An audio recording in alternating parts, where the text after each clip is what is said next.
Assalamualaikum warahmatullahi wabarakatuh. Salam dan bahagia Bapak Ibu Guru Penggerak.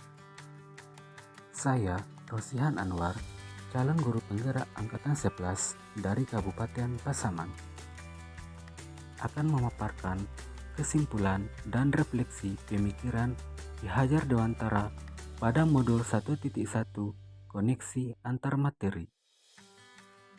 Pendidikan dan pengajaran tidaklah sama. Pengajaran adalah bagian dari pendidikan. Sedangkan menurut Ki Hajar Dewantara, pengajaran adalah proses pendidikan dalam memberi ilmu untuk kecakapan hidup anak lahir dan batin. Pendidikan pada hakikatnya adalah menuntun atau memberi tuntunan terhadap segala kekuatan kodrat yang dimiliki anak agar ia mencapai keselamatan dan kebahagiaan setinggi-tingginya, baik sebagai manusia maupun sebagai anggota masyarakat.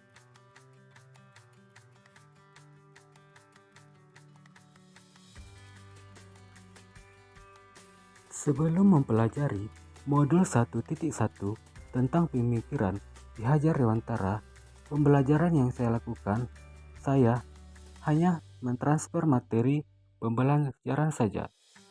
Saya menganggap ketuntasan dalam penyampaian materi lebih penting daripada memahami karakteristik peserta didik.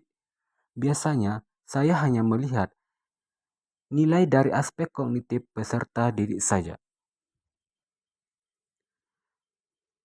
Kemudian, jika nilai peserta didik sudah mencapai KKM, dianggap pembelajaran sudah berhasil. Selain itu, saya pun beranggapan peserta didik hanya sebagai objek pembelajaran, sehingga pembelajaran berpusat pada guru atau student center.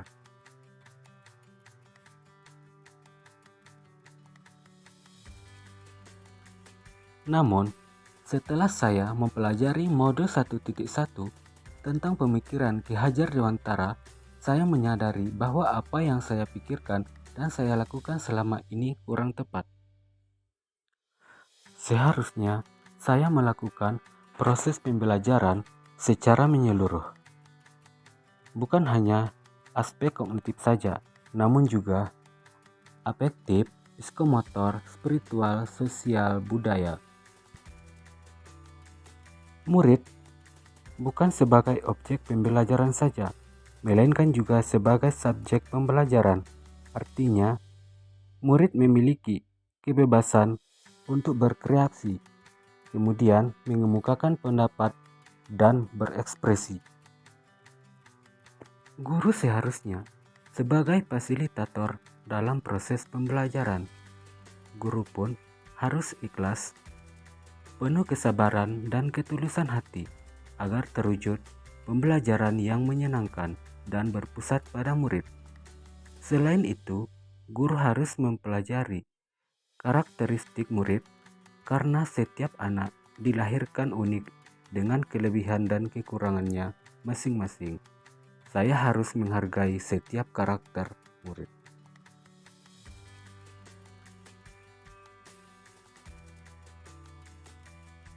Yang dapat saya terapkan dalam pembelajaran di kelas antara lain, merancang pembelajaran yang interaktif dan menyenangkan dengan melibatkan peserta didik sesuai student center.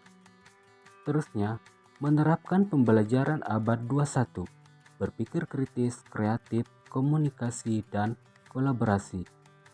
Pembelajaran tidak lagi menuntun, tetapi menuntun.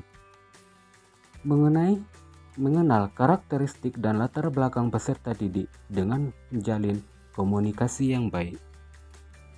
Semoga video saya ini menginspirasi Bapak Ibu pejuang pendidikan.